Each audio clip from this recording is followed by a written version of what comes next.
Happy to welcome financial advisor, entrepreneur, and the producer of a film that I became quite familiar with about a year ago, Publish or Perish, Mr. Jonathan Miller. Jonathan, how are you, sir? Derek, I am doing great, and I always love that you when I talk to someone who enjoyed the film, we were proud of it, and we were glad you were able to see that.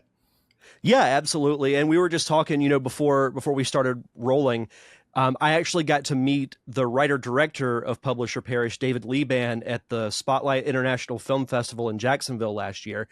And I didn't get to see the screening of it there, but I'd heard nothing but good things about it from other filmmakers that I talked to there. And then, finally getting the chance to see it, really, really great film. Loved everything from, the cinematography. I thought the acting was great. It was just an all around really, really good movie. Well, thank you. We put a lot of, as you know, as a filmmaker, it takes a lot of effort to get things to that final stage. And David always used the line. He says that projects are never finished; they're just abandoned at some point. And because you get it as good as you can, I would have changed this little piece here.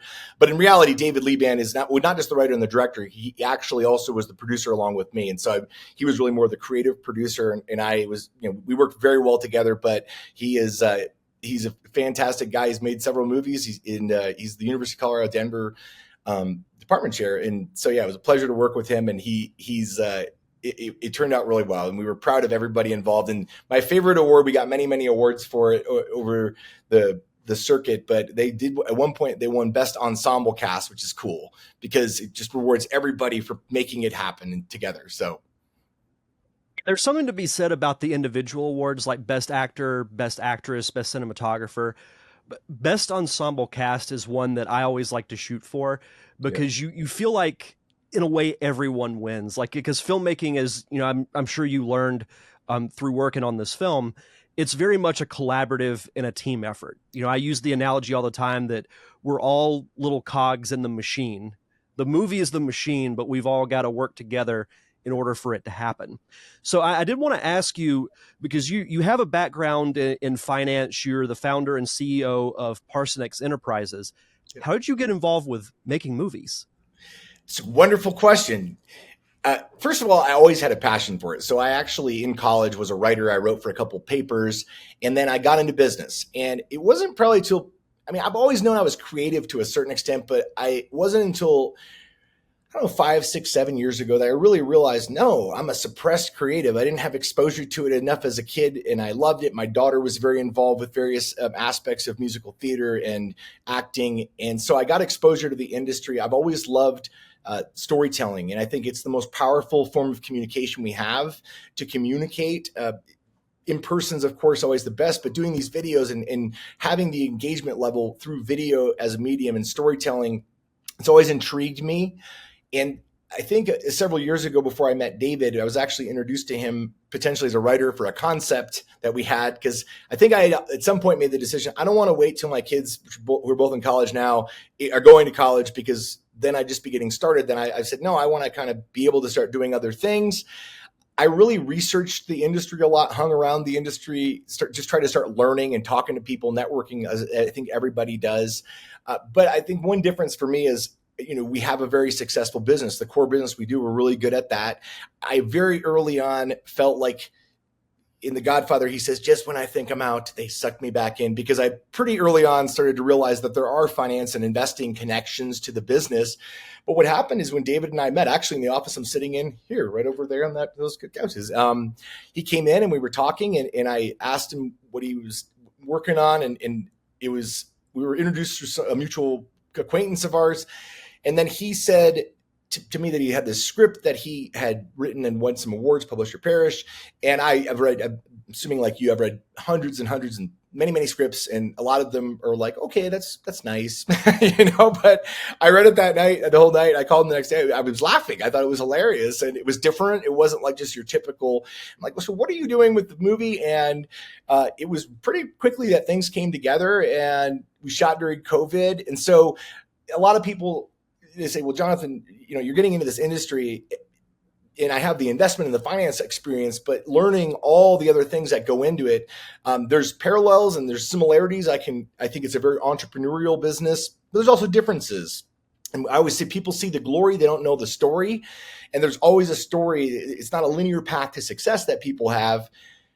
But being able to work with David on it, we had a really good time. We faced all kinds of challenges. We shot during COVID. We had to get, tests all the time. We had a couple people, we had like 5 people. We're like, if one of these 5 people gets COVID, we're in big trouble. We shot at the University of Colorado in Denver. So I really was involved in the entire thing. I just tell people that was my short getting into the industry. That was the feature. But we plan to do more things and have a lot of really good, friends in the business. And obviously the natural fit for us is on the investing and financing side. And so we've been exploring different ways that we can be more involved there in the future organizationally.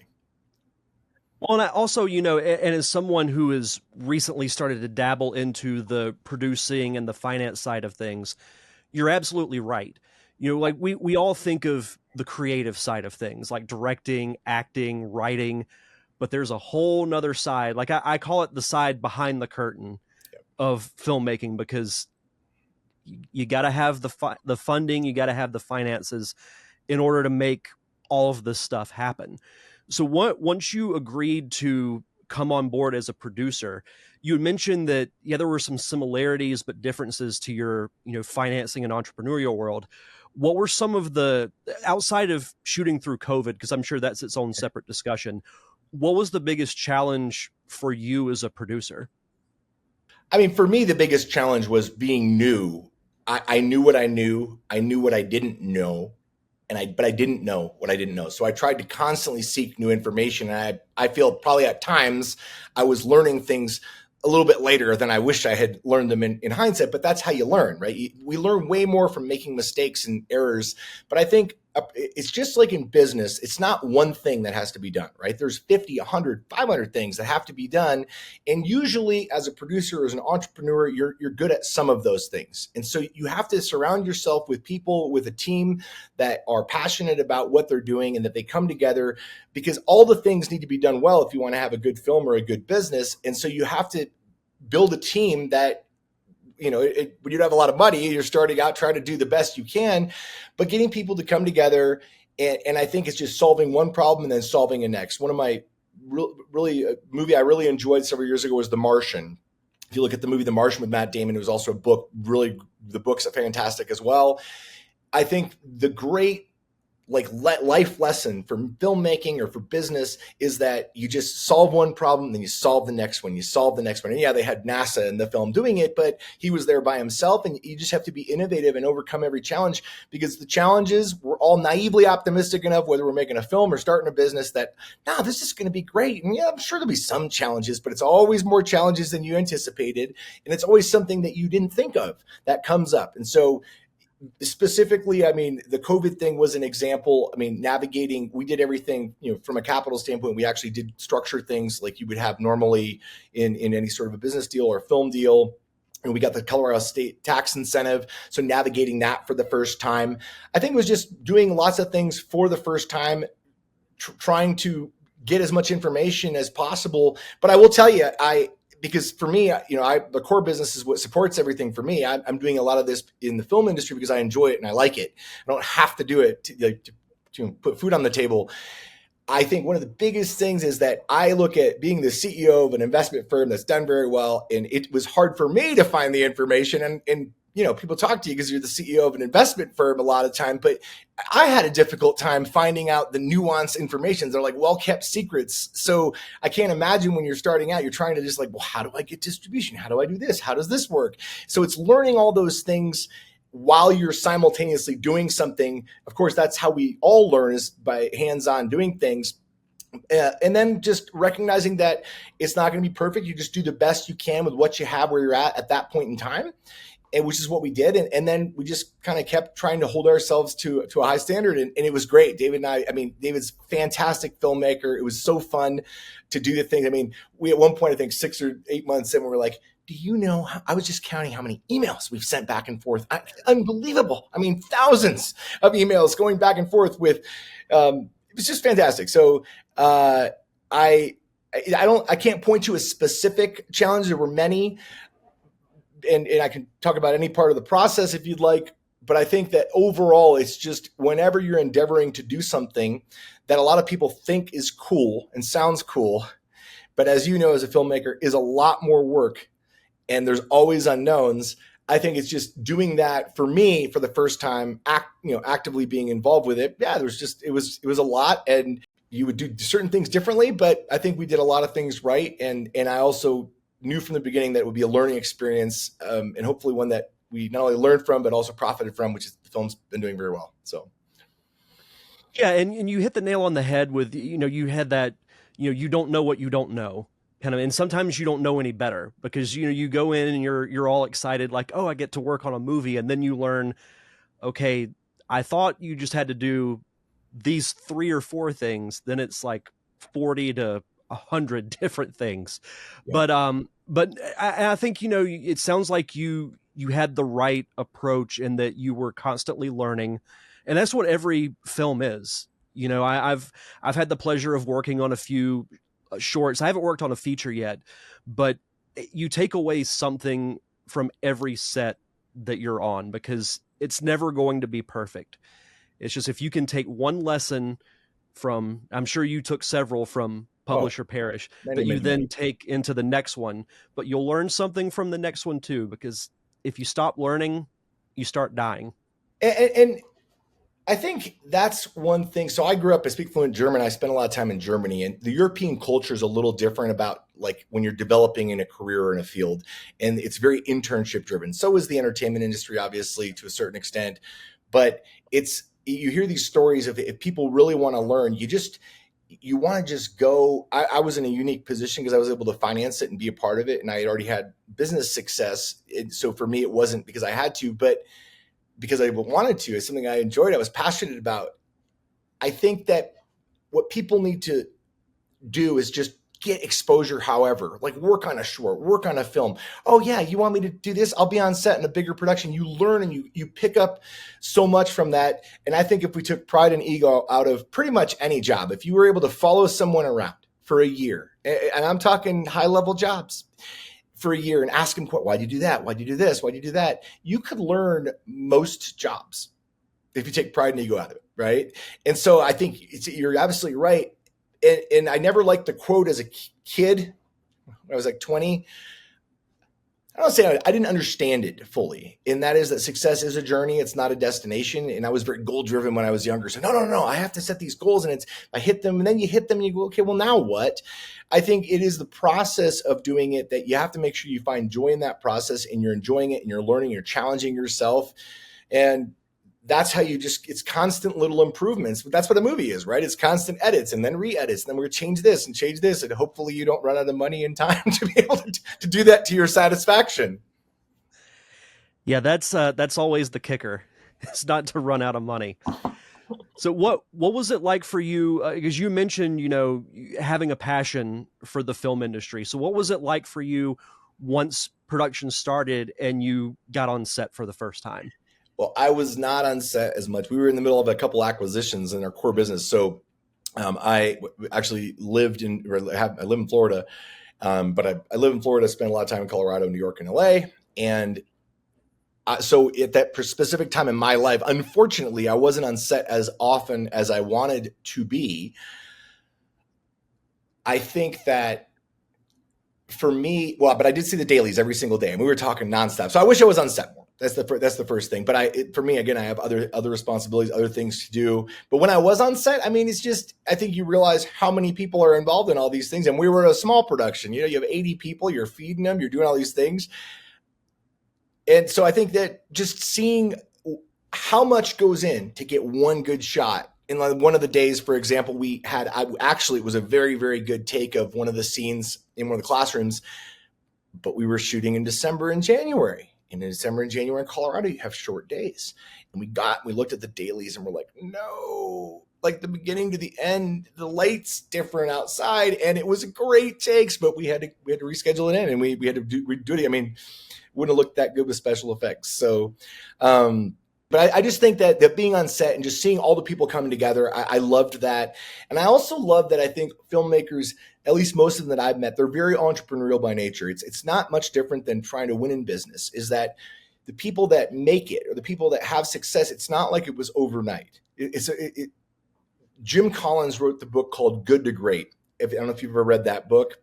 In Good to Great, he talks about first who, then what. But one of the examples, I believe it was in Good to Great, it could have been one of the follow-up books, but he talks about that there's an egg. And when an egg hatches a chicken, the news line, the headlines read, "Egg hatches chicken. Unbelievable. This is amazing." And that's the newsworthy event that everybody sees. But in reality, it's a very different process inside the egg for the chicken, right? Because it was growing, it was developing. And so that's, I think, what happens in any sort of a movie or a project or career. People see the glory, they don't know the story, and there's always a story involved in the path to success for most people. I think I might make that the quote of the episode. People see the glory, not the story. Love it. I love that. Yeah. That's awesome. That should be on a t-shirt. That should be everywhere.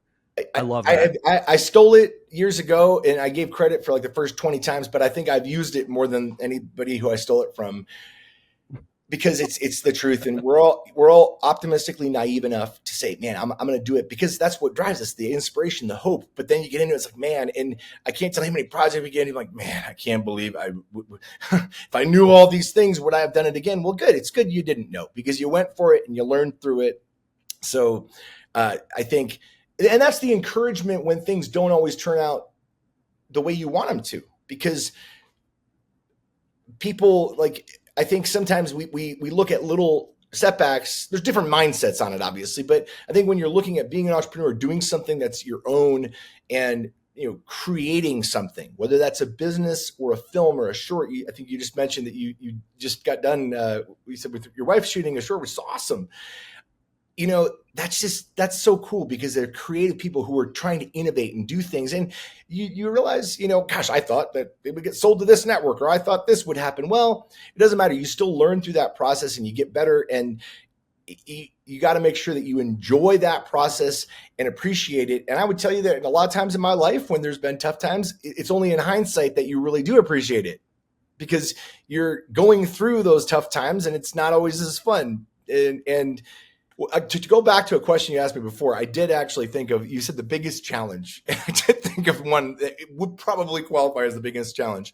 So, I reacquired the rights from the distributor about a month out, just because I wanted to do more promotion, take our time to do it the right way, because we thought it was a great movie. We kept getting great, good reviews. So we've kind of taken a slower release path for the film, especially internationally. We've held back the rights. Just because it was well received theatrically in a lot of the festivals. It screened really well. The bigger the crowd, the better the laughs. It was fun. But a month out, we had this entire plan set up. We had marketing, social media. I mean, we'd spent money to do all these things that a lot of, I think, filmmakers aren't able to do. And it was all set to start on a Sunday, about a month out from when we were going to do a Hollywood premiere, not theatrically release it yet, but just do the Hollywood premiere. And on Thursday, SAG went on strike, and we were a SAG production. And Oh so, no. and the challenge with that is that the rules, of course, are that they can't promote the film either. We were already paid. Everything was fine. And I ultimately do understand that they had hundreds of people on sets around the world that they had to prioritize getting them the waivers. We did ultimately get the waiver. They were able to promote it, but it delayed it. It was probably 5 or 6 days out rather than a month out. So that was one of those things that's like completely out of your control. Who would have known? Who could have thought? But you just kind of go with it. We actually did a little bit of a fundraiser for SAG in conjunction with the release, and obviously that ultimately settled. But it was some tough times in the industry at that time. So COVID, and then a couple of big challenges throughout that 2-year process. I won't say I completely forgot about it, but it's just something that, I don't think of the SAG strike, even though it affected the show too, because there'd be certain things that I couldn't ask, the actors. It would have to be a different kind of interview. And then I would just end up doing like movie discussions with friends, like, discussing like a movie franchise, or do like a top 5 list or something. So yeah, it Yes. it affected not just the actors, but also all the promotion around it. I think it was a tough situation, and became very familiar with it, and obviously had a lot of people.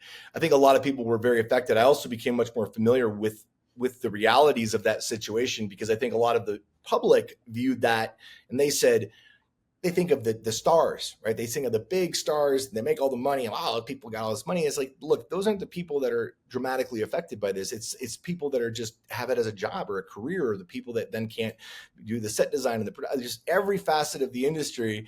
Yeah, it was a tough thing, tough time, and so it's good that it was resolved and things are moving again, from what I hear. Yeah, I remember keeping my fingers crossed like every day, thinking, okay, maybe today is the day it'll get resolved. Because Good. like you're absolutely right. It didn't just affect the actors who just like not your A list, but the ones that depended on that income. But then Yeah. it also affected everyone else because you can't shoot a movie or a show if you don't have talent. Exactly. Yeah. Well, and I think everybody wanted to also be very supportive of the union, because Right. it was the people that were just, not having. I mean, and I don't want to get into all the complexities because I wouldn't have enough insight to comment on anything anyway. But I just know it was really tough times for that. But again, you're working really hard. I'm like, all right, we're a month out. We're doing a premiere. We're doing a Hollywood premiere, man. This is going to be awesome. It's going to be exciting. And I was getting on a plane. I think I was getting on a plane in Denver to go back to Florida, and all of a sudden, they went on strike. I'm like, and you're just trying to get the lay of the land. Like, okay, what? Okay, what does this mean? Like, wait, so they can't promote any social media, and just like everybody. And so I, like everybody, probably harassed our SAG rep, who were great people in dealing with an amazing amount of stuff. I made many calls in, anyway, they did give us the waiver, and we were really fortunate for that, and glad that it all worked out in the end. But yeah, it's the complexities of filmmaking.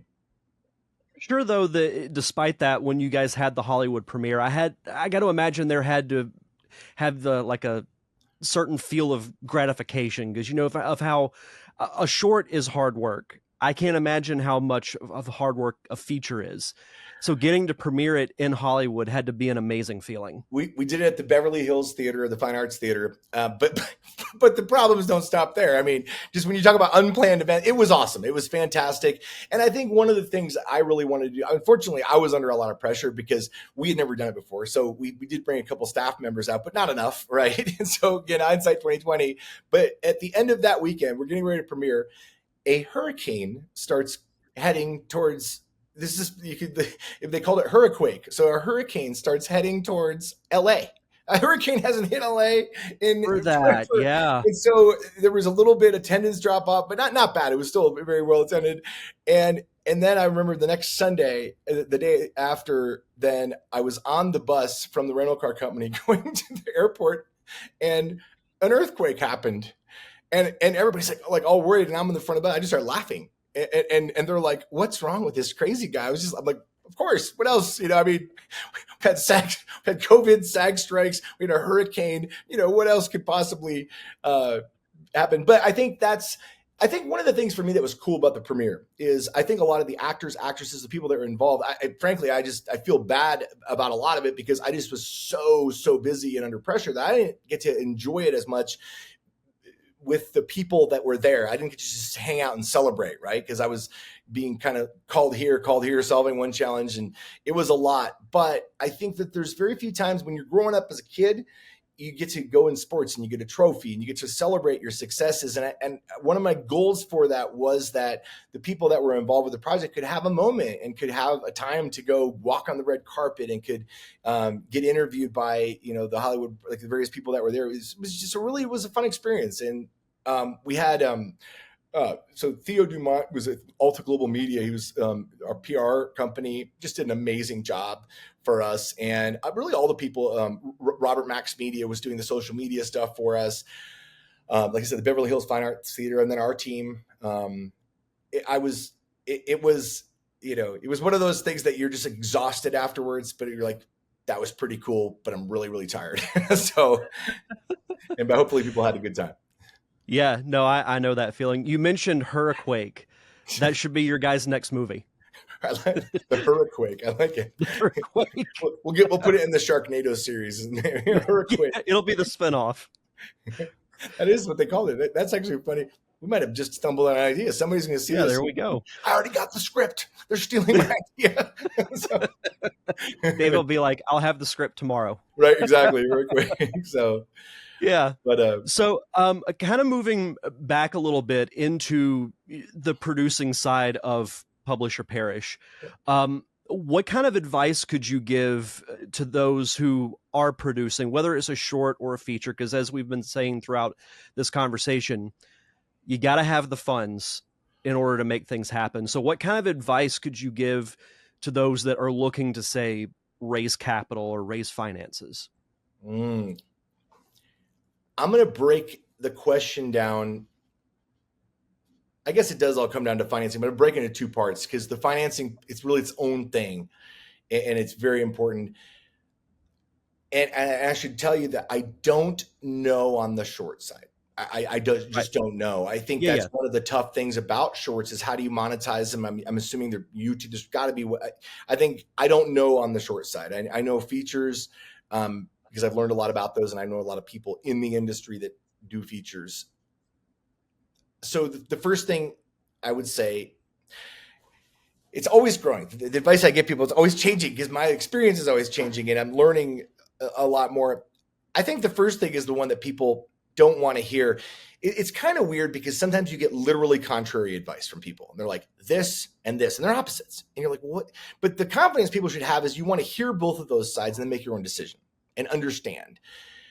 But I think the first thing is, so on shorts, you want to make it for experience, and you want to get experience. You want to put the best thing you possibly can out because it's almost like you're auditioning for more things. You're getting the experience, you're learning, and this is what people then can see, and then it can hopefully lead into other things for folks. I think that's usually what folks are trying to do. On the feature side, I think the first one is the what people don't want to hear is if you want to do it the right way, in my opinion, but I'm assuming this will ring true with some folks. You have to balance your desire to make a movie. Now, if you're just doing it because you want to do everything you possibly can to do it. I mean, just scrape together the funds, but you're going to have to self do it. But if you're really trying to make them on a certain budget level or attract outside capital, the first thing is you have to get things lined up before you begin. And that the result of that is that you can't just say, I'm going to make a movie usually. Now, if you're Steven Spielberg or you're, one of the top directors, you can do that because they're like, yep, it's going to be a good movie. But for most people, I think trying to break in, you have to get things lined up ahead of time. You have to say, all right, we're going to need to get the right attachments for this. We're going to need to film in the right place so we can get the tax incentives, right? Because those are financeable. You can use those to cash flow those throughout the production. You're going to then have to get, well, of course, everybody wants to direct. This is one of the challenges. In order to get any sizable budget and de-risk it. Now, if you have rich uncles, which rich uncles can be great if you have them, by the way. But the challenge is if you have a rich uncle and it doesn't monetize, you get to use them one time. It's not a process you can repeat, right? So the way from a financing standpoint is you have to get the finance plan in place beforehand. And that sometimes can take years, right? The timing has to be right. It has to line up. And you got to get the attachments of an actor that can monetize, and a director who has experience will then attract those people to hopefully work on a project. And so that's I think one of the biggest challenge because you say why? Because we've all heard that before. You need name actors. And I wouldn't say, again, take everything I say with a grain of salt and do it the way that makes sense for yourself or for anybody else who's listening. But if you want to make a movie and tell a story and you want to do it in a certain way, you have to attract capital. Otherwise, you're going to be in very, very low budgets for a long time. And to do that, you have to take a back seat sometimes and do the things necessary to create a package that then can get a backstop deal in the United States from a negative pickup or get international pre-sales. Because you can then finance those things, then you can get the tax credit. So those are the things. You're still always going to need some amount of equity.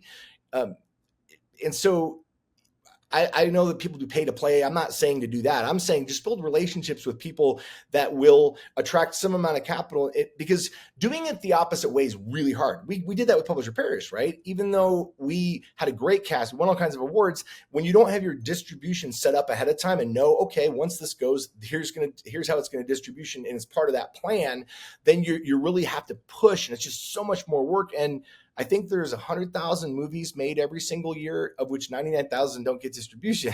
So, you know, if you want to scale up, so to say, it just takes a lot more work and discipline on the front end to say, okay, let's put the financial plan together. What's the financial package look like? And I guess those are some.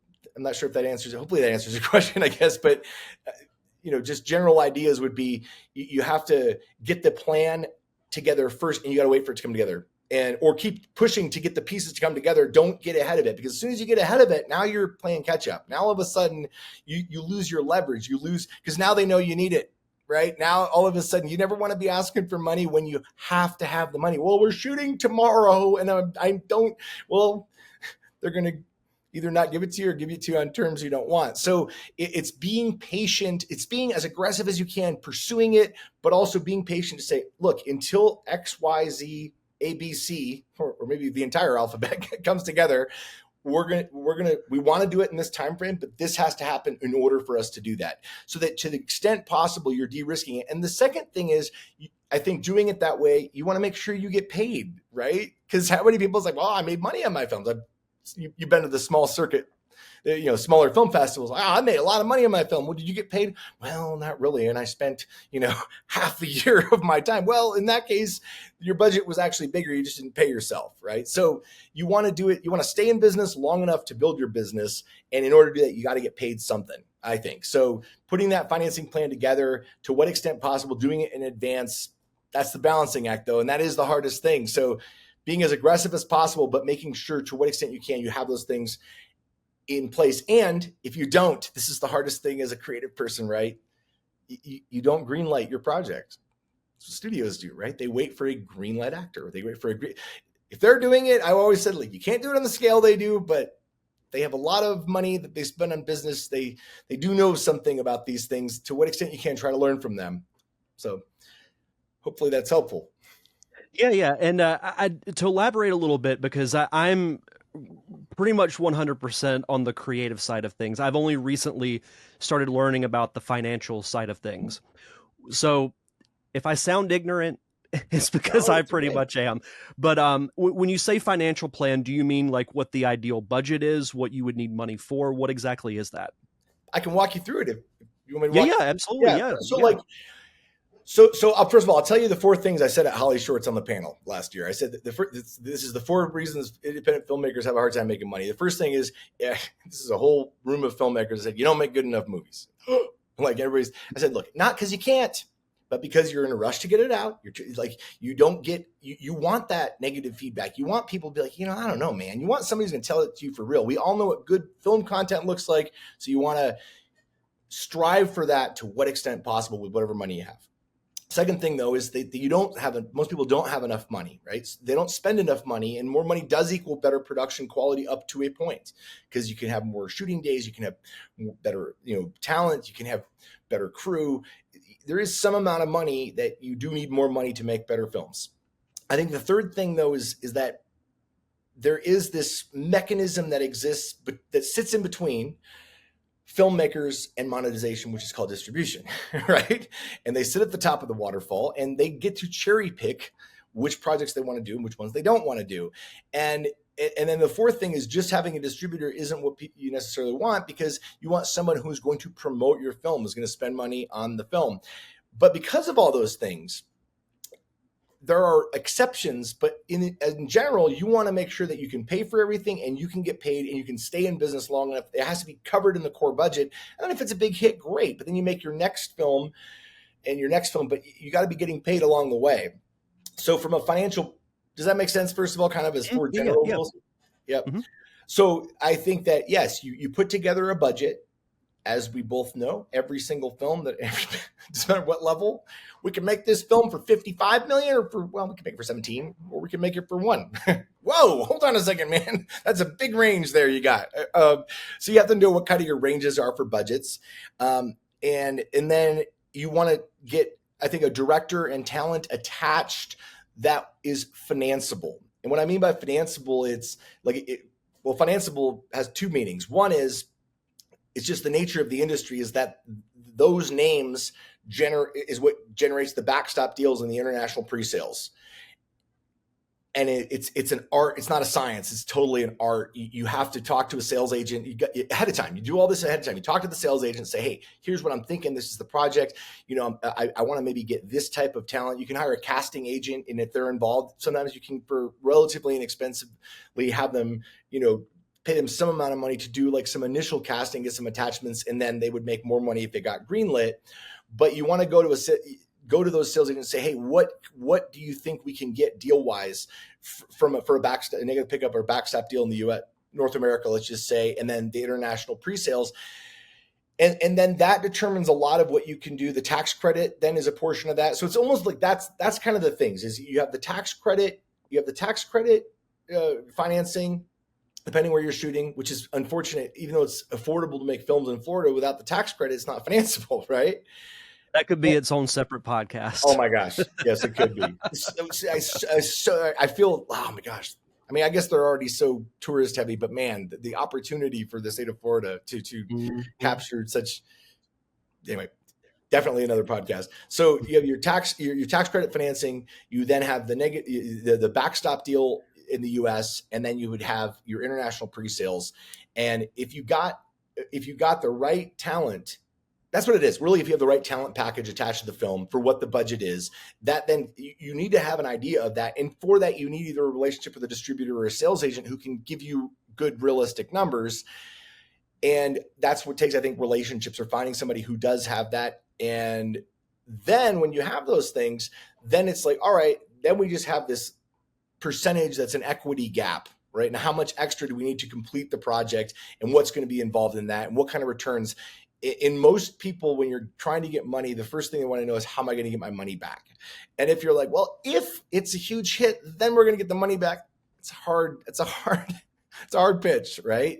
So to the extent you can, you want to try to say, okay, I think there's something called a 181 tax credit, where in the U.S., if you do the filming in the U.S., people can deduct it on their taxes. There's a lot of investors who need tax deductions. That's a pro. But yeah, I think it's all driven off of that talent package, and then what contracts are given. But then the contracts are financeable based on if Netflix writes you a negative pickup, we'll give you $1 million when the film is done, when you deliver it to us. That's worth something. You can take that contract, and there's banks and in funds like ours that you can very easily get it. But if it's John Doe who just started it gives you a contract, that there's not a lot of assurity for the investors that contract will have strength behind it. So yeah, it's learning all those things, and that's where it needs everybody. It's this creative art form that's very, very heavily commerce driven. And so I don't know, and I know there's pros and cons to all of it, because it'd be wonderful if you could just make the movies you want to make, but that's not the way it works. And you gotta find the dollars. And you bring up an interesting point that sales and trying to get investors, that's not a talent, that is an art form. Because I've watched some great salespeople, just they make it look so easy, and they are so like they know exactly what to say, and that's something that I have like really no experience in. Yep. So this has been really, really insightful. And I think what Absolutely. it is but sales is also misunderstood, because I think a lot of times we think also of sales as just peddling things. And by the way, there's a lot of that in the industry, as we know. I think, professional sales, what we talk about is really finding out what people want and then giving them what they want. And being yourself to what extent you can. You don't need to fake it till you make it. You just got to be yourself. And you don't need to make, just here's where we're at. When you have a passion for things, there's a saying we have for salespeople. We say excitement is like yeast; it raises the dough, because people want to help people out that are passionate and that they like and trust. They want to give them advice. They want to put them on the path. But there's a lot of people that also like, well, I'll help you, but only if you write me a check for this. Or only you want it to what extent possible. Network with people that are willing to help you on your journey. And then I think you also have filmmakers that rise together sometimes, right? There's a group and they make some films together and they get better. And then one person gets cast here and it just elevates it for everybody. It's one of those tough things because you definitely need the financing behind it. But I think that's where you ever play poker at all? You ever play poker? Yeah. Yeah. I think, in Texas Hold'em, there's a concept called being pot committed. People are like, well, I already put money in, so I'm going to keep putting money in, even though you know you're going to lose it and you're going to have the second best hand. It's a fatal flaw in Texas Hold'em. I think we do that a lot in business or a lot in films, being able to be patient, be going after things, but recognizing things happen on their own time frame, being patient. I'll tell you what, I hated it when people told me that in my early 20s when I was trying to build a business. Well, just it's going to take time. No, I want it right now. I want it to happen immediately. I wanted it yesterday. And so you want to have the urgency and the intensity to push things, but you want to. I think you need to be patient and never desperate. And that's hard, right? That's hard because you want it so bad. But I think the better you just focus on doing quality things and treating people right, good things end up coming your way a lot of times. And you also just described why I don't play much poker anymore. No, yeah. No, it's I've lost on the second best hand many times. I don't play much either. So yeah, but no, you're absolutely right. And you mentioned the phrase "fake it till you make it," and that's used a lot in the movie industry. And while in some aspects I think that's true, as far as like, if you're on set, you want to kind of have an air that you have a little bit of knowledge about what you're doing. But when it comes to passion, you can't fake that. Like, because eventually people are going to see through it, because if you're not passionate about something, your true nature is eventually going to come through. yeah. And that's what people want. Like, it's what investors want. It's what crew wants, what talent wants. They want authenticity. They want to feel that real connection. They want to feel that connection and feel like they're a part of something big or special. In the series Ted Lasso, one of the best lines is be curious, not judgmental. And I think having a curious approach to life, it's so hard because you want to make it so bad and you want to say, yes, I can do that. Yes, you can. But it's okay not to know everything. And I think the challenge with fake it till you make it, in some manifestations of that, we're using like these very generalized analogies, I guess, or phraseology. I think one of the challenges is that it's okay not to know things. It's okay. And that's probably why I learned really fast in the industry, because I'm like, this is not my business. Like, I had no problem all the time asking questions, and still today, there's things I now do know, but I didn't know before. And all of a sudden, like, I don't know. I'm going to have to call somebody and find that out. It's okay. And then ask somebody. And when you ask enough questions and you're curious and you just have a desire to learn, it's amazing how fast you can pick things up. And then you do know it. And then the ultimate version, that when you really mastered the learning, is when you teach it to somebody else. You're like, oh, let me show you how that works, like, oh yeah, that's really easy. And you might have just learned that a month ago, but that's I think the process we all go through. And here's the thing: is all you can do is all you can do, right? We all we can do is our best. Okay, and our best has to be good enough, because we can't do more than our best. But our best should be a lot. Our best should be giving, I'm going to work hard. I'm going to do whatever I can. I'm going to make those last phone calls. Oh, I don't want to hear another no, but I'm going to make some calls anyway, just because whatever our best, whatever everything we can give is, which is a lot more than most people generally give. But at the end of the day, that's all you can do. You can't do any more than that. You don't need to, I think we hold ourselves way too much to a high standard or compare ourselves to the thing. Oh man, but look at that person, and it looks like they got lucky. Well, we don't know. We don't know their story either. Their story could have been that they struggled for 20 years and then had an overnight success. But it was the 20 years that led into that overnight success. So we just never know. I think it's be curious about life. Be curious about telling stories. I think that's one of the beautiful things about the industry. Also. A friend of mine is actually a Netflix guy, and we were talking, and I think that it's one of the reasons you do want diversity in filmmaking, right? Because I mean, I'm not going to go into any of the controversial, like there's all these people talk about it, but it's like because we want different perspectives on stories, and there's different markets that have different stories and different backgrounds and different cultures, and it's like, yes, we want that because it's fuller, it's more complete, it's exciting, it's different stories we haven't heard before from a different angle we haven't heard before. That's we don't just see the same thing over and over again. And so it's people finding their unique voice, finding a group of people that they can do what they enjoy with, and then working their butt off to try to figure out one thing and finding people with complementary strengths. You said, hey, I'm the creative side, so you try to find somebody who can help you figure out and navigate the financial side, right? Because you need it all, and then you have these great working relationships you hear about that sometimes go on to do great things in the industry. But if not, you still have a great process and enjoy the process. Yeah. And mentioning the, wanting to include people with, different cultures, different, race, ethnicity, it goes back to learning. You get to Yeah. learn new things. You get to, it may not even have anything to do with filmmaking if you learn from the crew Totally. about, something completely different that you would have never thought Yeah. of before. And that's another thing that makes filmmaking so great is that you get people from different Oh, backgrounds, different cultures, but they all yeah. come together for a common goal. Right. It's And you awesome. you It's you it's learn so so cool. much about life through Yes. filmmaking. Yeah, and it's about yeah, learning. I think it's funny because I always have been curious and tried to learn, but I do understand what you're saying when you're almost self conscious about it when you're younger or earlier in a career because you're like, oh, it could be a negative. But then as time goes on, then all of a sudden you're like, no, this is what's helped me get to where I want because I was always curious. I can't. I mean, I'm always impressed by people who have great podcasts like yourself because you get to be curious and ask questions and hear from different people and learn. I mean, it's an education experience, right? So Absolutely. And that I was guilty of that for a long time, it being the one of those that like I see the success of like a Steven Spielberg or a Kevin Smith or you know a Tom Cruise or someone like that. And at times I think it's human nature that we compare ourselves to other people. But as you mentioned, you don't know the backstory. yeah.